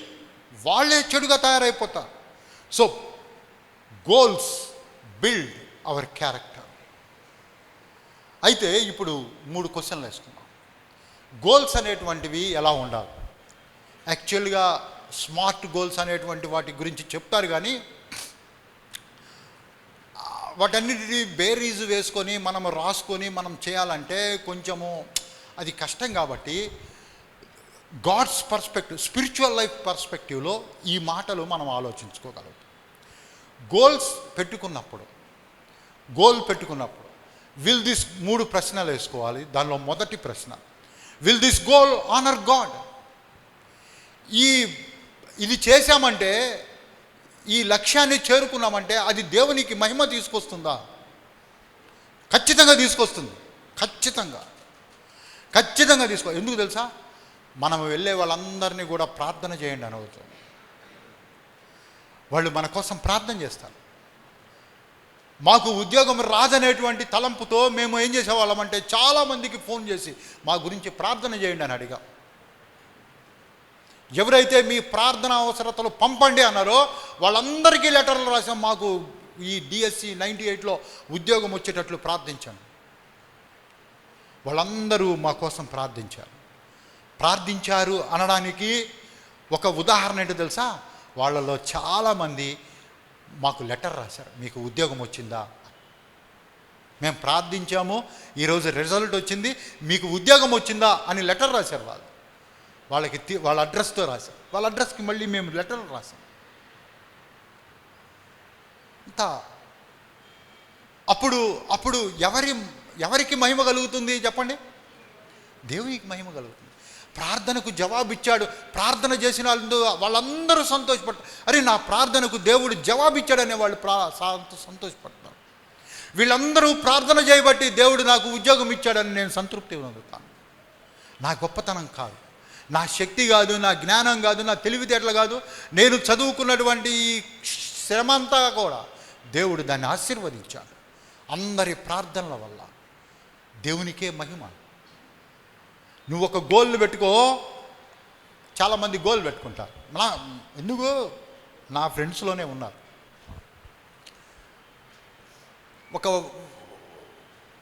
మా ఇంటి దగ్గర ఒక అతను చనిపోయాడు. వాళ్ళ ఫాదరు ఒక స్టేట్ గవర్నమెంట్ ఎంప్లాయ్.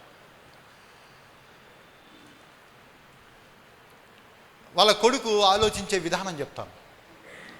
వాడు ఆలోచన విధానం, అరే మీ నాన్న దీనిలో పనిచేశాడు కదా, ఇది మెడికల్ డిపార్ట్మెంట్లో ఆయన ఏదో నీకు కూడా మెడికల్ డిపార్ట్మెంట్లో వస్తుందా ఇస్తారా అని ఎవరు అంటే వాడు అంటాడు, రే మెడికల్ డిపార్ట్మెంట్లో అద్దనా రాదురా బాబు, మెడికల్ డిపార్ట్మెంట్లో ₹1 కూడా సంపాదించలేదు. అదే కమర్షియల్ ట్యాక్స్, ఇన్కమ్ ట్యాక్స్ ఇట్లాంటి డిపార్ట్మెంట్లు అయితే డబ్బులు రా బాబు, డబ్బులు.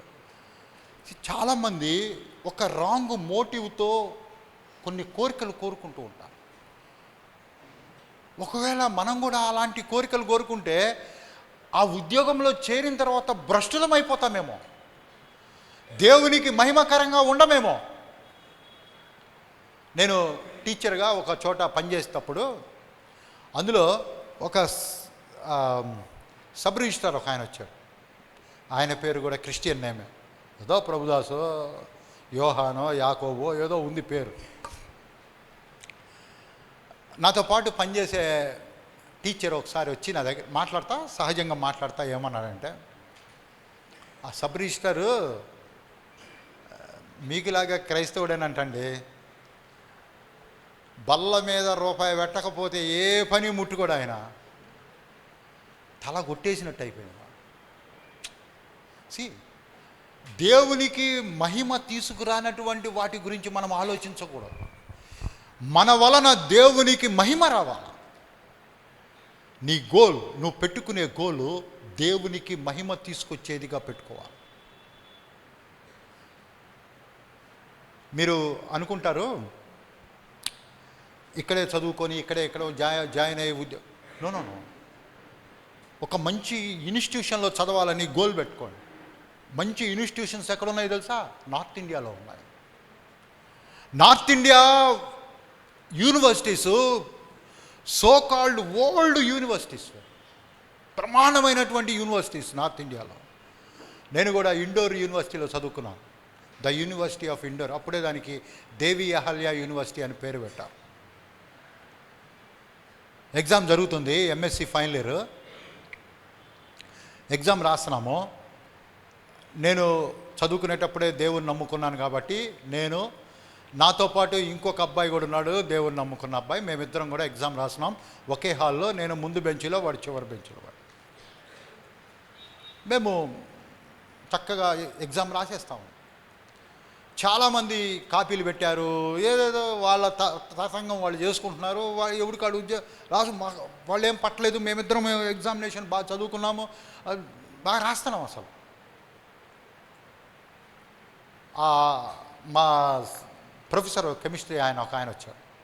వచ్చి ఈ రూమ్లో చూసి, అరే మీ రూమ్లో, అంటే హిందీలో చెప్పాలి, అరే ఈ రూమ్లో ఎగ్జామ్ రాస్తుంది ఇద్దరేరా అన్నాడు. ఈ రూమ్ మొత్తం మీద ఎగ్జామ్ రాస్తుంది ఇద్దరే, జేసన్ అండ్ గిరి, వీళ్ళిద్దరే. God builds our character. మనం పెట్టుకోవాలి గోల్.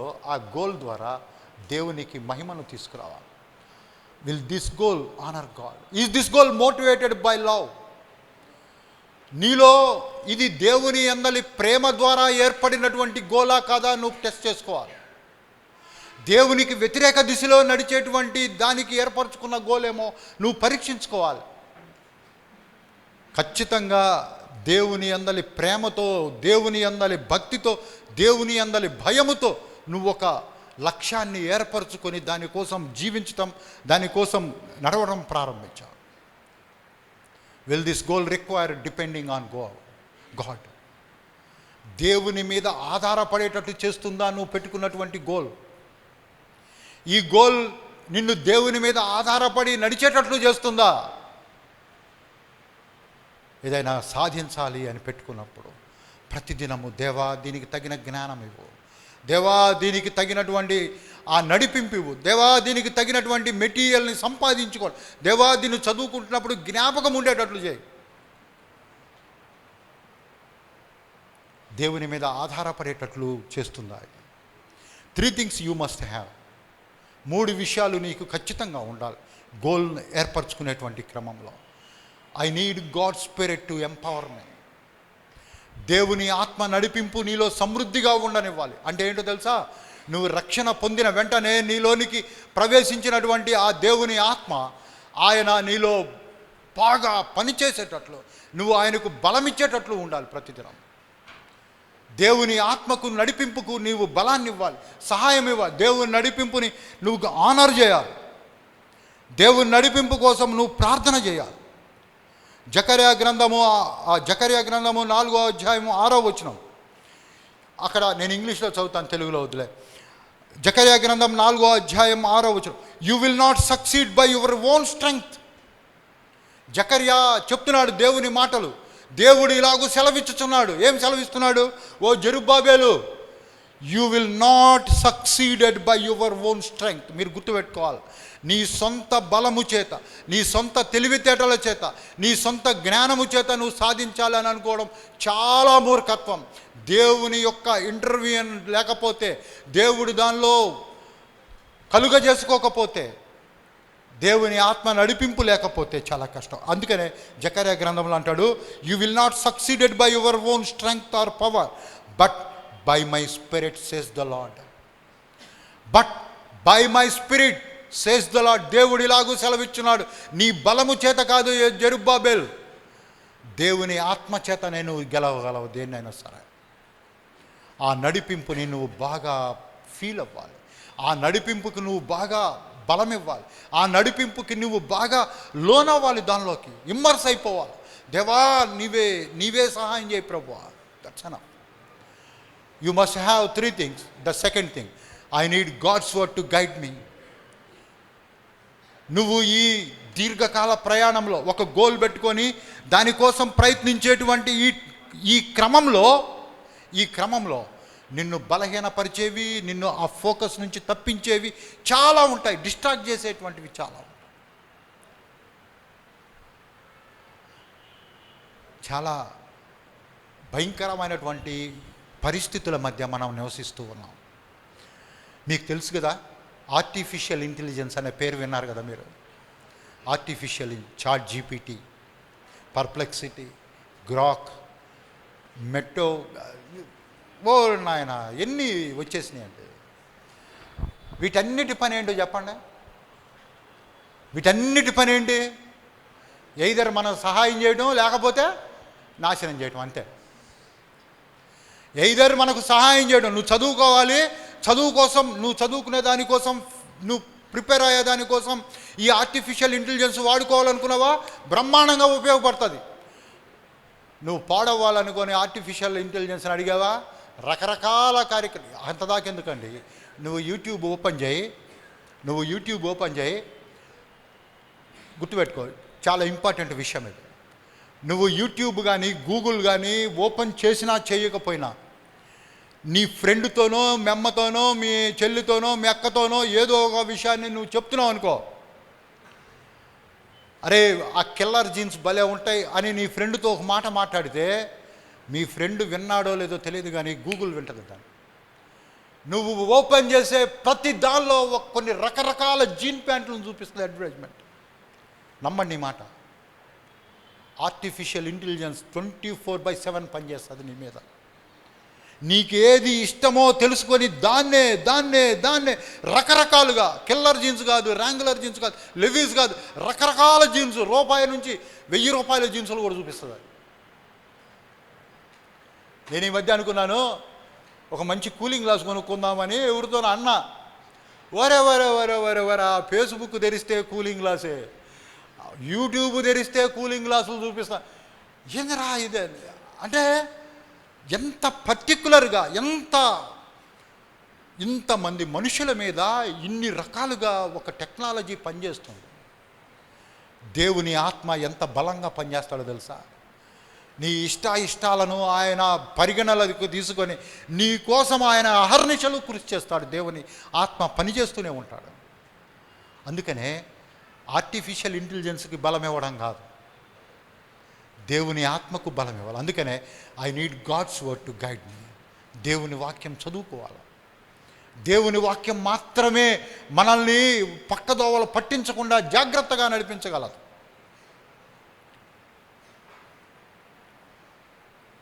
మూడో విషయం, I need God's people to support me. మనలో విశ్వాసం ఉండడం వేరు, ఆ విశ్వాసానికి ఎదగడానికి, విశ్వాసంలో ఎదగడానికి కొన్ని సందర్భాలు వెతుక్కోవడం వేరు. ఫెలోషిప్ అనేటువంటిది దేవుడు మనకిచ్చినటువంటి ఒక గొప్ప అమూల్యమైనటువంటి టూల్. ఫెలోషిప్. మీరు ఒక్క ఆదివారం చర్చి మానేయండి, మరలా వచ్చే ఆదివారం వరకు మీరు ఎన్ని శోధనలు ఎదుర్కొంటారో చెప్పలేను. ఒక్క ఆదివారం దేవుని వాక్యం వినకుండా మీ మనసుని టర్నప్ చేసి ఏదో విషయం గురించి ఆలోచించండి. నెక్స్ట్ సండే లోపల మీకు ఖచ్చితంగా దేవుడి మీద తక్కువ అభిప్రాయం కలిగేలా సాతానుడు ఏదో ఒక విధంగా మిమ్మల్ని బలి చేస్తాడు. భయంకరమైనటువంటి దినాల్లో ఉన్నాం మనం. చాలా డిస్ట్రాక్షన్స్ మీ మధ్య ఉన్నాయి. ఒక్క ఆదివారము విన్న దేవుని వాక్యము వారమంతా మిమ్మల్ని కాపాడాలంటే మీరు దేవుని వాక్యం దగ్గరికి రావాలి. దేవుని బిడ్డలతో ప్రార్థన చేయడం ప్రారంభించాలి. అందుకనే దేవుని వాక్యంలో ఒక మాట ఉంటుంది, 3 పేటల తాడు త్వరగా తెగిపోదు. ఒక చిన్న group, 3 member group, 4 member, 5 member, 10 member group, it increases your faith. It increases your fear in the God. Fear of the లార్డ్ని నీలో ఇంక్లైన్ చేసి దానిలో నీలో పుష్కలంగా ఎదిగేటట్లు ఆ గ్రూప్ ఆఫ్ పీపుల్ దాని మధ్య జరగాలి. మీరు ఏ మిషనరీ బయోగ్రఫీ అయినా చదవండి, వాళ్ళకు దేవుని దర్శనము లేదా దేవుని చిత్తము వారు తెలుసుకున్నాక కొంతమంది గ్రూప్ ఆఫ్ పీపుల్ తయారు చేసుకొని వాళ్ళందరితో కలిసి ప్రార్థన చేయడం ప్రారంభించారు. ఆ ధైర్యముతోనే వాళ్ళు మిషనరీలుగా ఆనాడు లోకమంతటికి వెళ్ళారు. వాళ్ళు I need God's people to support me. ఖచ్చితంగా ప్రార్థనా సహాయం కోరుకోండి. ప్రతి రంగంలో, నీ లైఫ్లో ప్రతి రంగంలో ఒక లక్ష్యాన్ని ఏర్పరచుకోండి, దాన్ని ఒక చోట రాసుకోండి. నేను ఇది ఇవ్వాలనుకుంటున్నాను, ఇది చేయాలనుకుంటున్నాను, ఇది ఖచ్చితంగా సాధించాలనుకుంటున్నాను. రాసుకోండి ఒక గోల్. ప్రార్థన చేయండి. నీ తోటి వారికి చెప్పండి, భయపడద్దు. ఒకవేళ అవ్వలేకపోతే వాళ్ళందరూ నవ్వుతారేమో, నా గోల్ వాళ్ళతో చెప్తే వాళ్ళు ఇంకా పెద్ద పెద్ద గోల్స్ పెట్టుకుంటారేమో అని భయపడద్దు. మీరు అదంతా దేవుడు చూసుకుంటాడు. మీరు ఇతరులతో పంచుకొని ప్రార్థనా సహాయాన్ని కోరుకోండి. ఖచ్చితంగా దేవుడు మీకు సహాయం చేస్తాడు. దేవుడు మిమ్మల్ని దీవించడానికి ఆయన అహర్నిశలు 24/7 పనిచేస్తున్నాడు. నిన్ను ఆశీర్వదించడానికి, నిన్ను దీవించడానికి, నీతో నడవడానికి, నీతో స్నేహం చేయడానికి.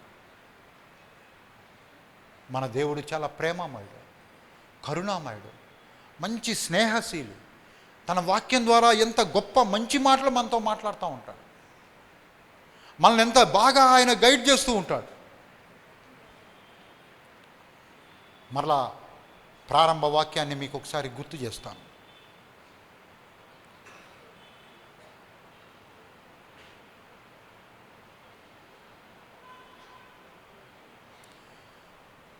Don't copy the behavior and customs of this world. ఈరోజు నుంచి ఈ తాత్పర్యము, ఈ మీనింగ్ మనం కలిగి ఉందాం. Don't copy. వాళ్ళలాగా ఉండాలి, వీళ్ళలాగా ఉండాలి. దేవుడు నన్ను కాపీ చేయలేదు. దేవుడు నన్ను యూనిక్గా చేశాడు. నీకున్న స్కిల్ వేరు, నీ ఆలోచన శక్తి వేరు, నీ ఎనర్జీ వేరు, నీ యొక్క క్రియేటివిటీ వేరు. దేవుడు నిన్ను ఆశీర్వదించాలనుకుంటున్నాడు, నిన్ను కాపీ చేసి బతకమని చెప్పడం లేదు.